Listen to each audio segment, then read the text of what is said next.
5.18 폭동이라고 했는데 10년, 20년 후에 그게 5.18 민주화 운동으로 변질이 됐습니다. 동북 좌파들이 지금 판을 치면서 5.18 유공자라는 이상한 괴물 집단을 만들어내면서 우리의 세금을 축내고 있습니다.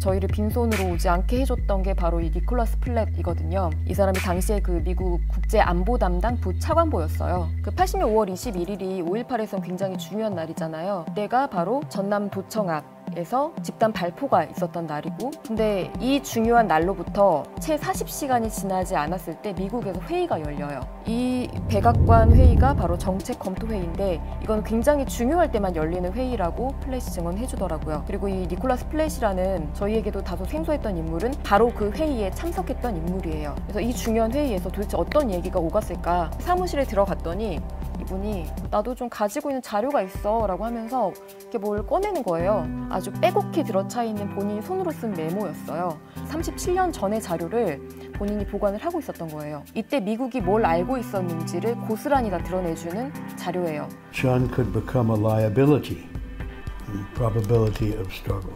John has done real harm. Set the process back.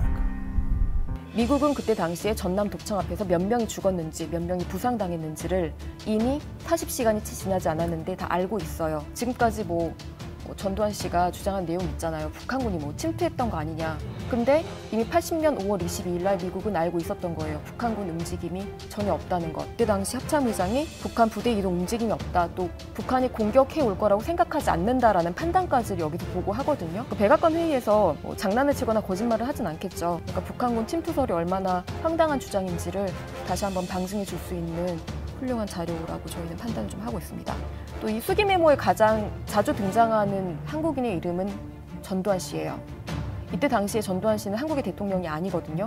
그럼에도 불구하고 이 사태의 책임자, 이 상황의 책임자로 계속해서 미국인들이 거론하고 있는 인물, 그리고 백악관 고위급 관료들이 5.18 그리고 이런 도청 앞의 유혈 사태에 대한 책임자로 거론하고 있는 인물은 단 한 사람, 전두환 씨예요.